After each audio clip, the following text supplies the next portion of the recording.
Saudara-saudari terkasih, di awal hari yang baru ini kita mengawalinya dengan membacakan kitab suci. Kitab suci kita ambil dari Injil Yohanes pasal 11 ayat 45 sampai dengan 56. Tuhan bersamamu. Inilah Injil suci menurut Yohanes.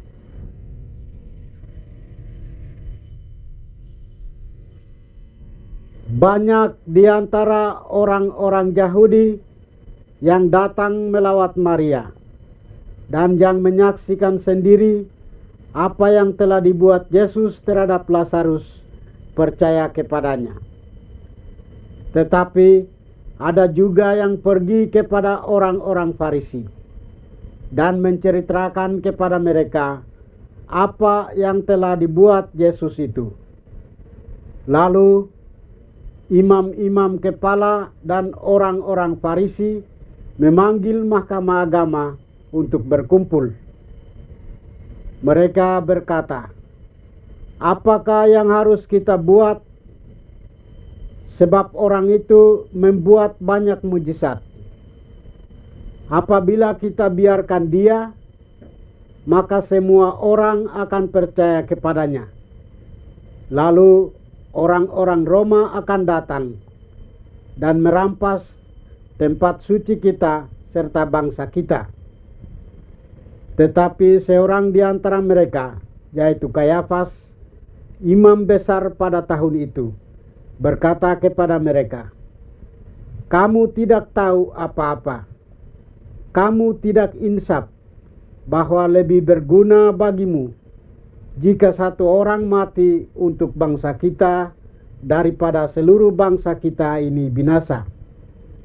Hal ini dikatakan Kayafas bukan dari dirinya sendiri, tetapi sebagai imam besar pada tahun itu, ia bernubuat bahwa Yesus akan mati untuk seluruh bangsa.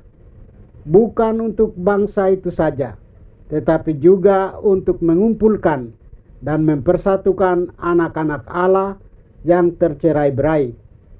Mulai dari hari itu, mereka sepakat untuk membunuh dia.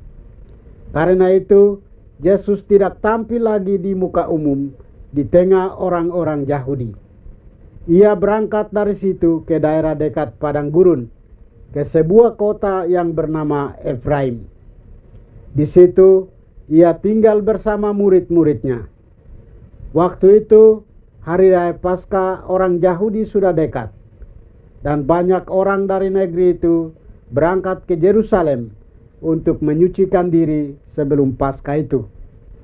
Mereka mencari Yesus, dan sambil berdiri di dalam bait Allah, mereka berkata seorang kepada yang lain, "Bagaimana pendapatmu? Akan datang jugakah ia ke pesta?" Demikianlah sabda Tuhan. Saudara-saudari, tema yang kita akan renungkan di pagi hari ini adalah persekongkolan jahat. Perseteruan terjadi karena perbedaan prinsip hidup, pandangan politik, dogma agama, berbeda cara menghayati hidup di tiap suku bangsa, dan masih banyak lain. Ini realitas yang menyeraja dan tidak bisa diabaikan. Kenyataan ini terjadi juga di zaman Yesus. Orang-orang Farisi, ahli Taurat, imam-imam kepala, dan sering berseberangan pandangan dengan Yesus. Injil hari ini menunjukkan kepada kita, kita dapat merasakan kemarahan orang Farisi dan ahli Taurat kepada Yesus. Penyebabnya adalah Yesus melakukan banyak mujizat dan banyak orang menjadi percaya pada Yesus. Mereka tidak ingin banyak orang percaya kepada Yesus. Orang-orang Farisi tidak mampu menerima apa yang dikerjakan Yesus karena ia membuat banyak orang percaya kepadanya.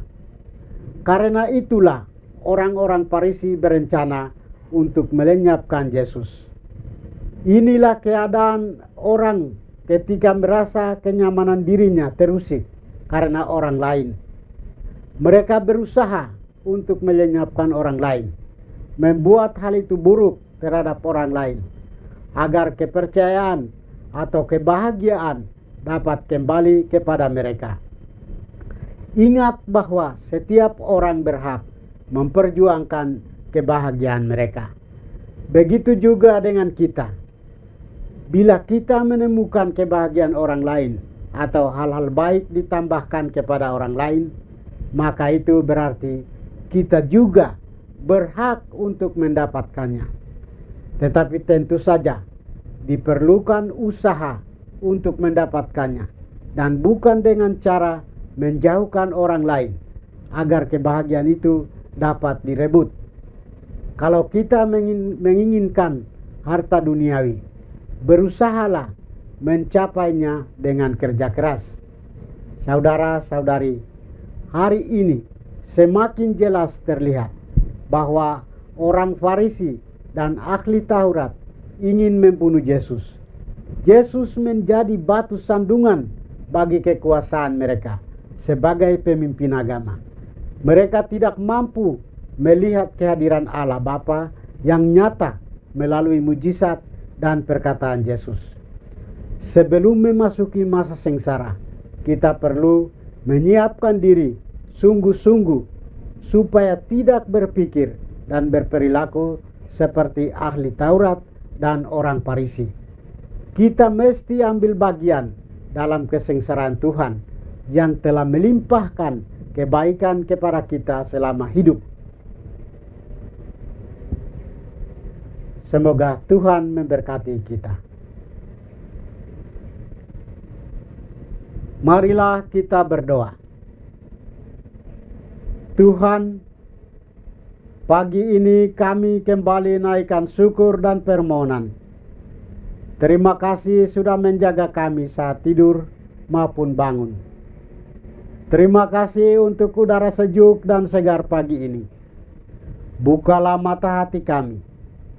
Mampukan kami memandang kemurahan dan karya-Mu, serta memuji dan memuliakan-Mu melalui pekerjaan dan pelayanan kami hari ini.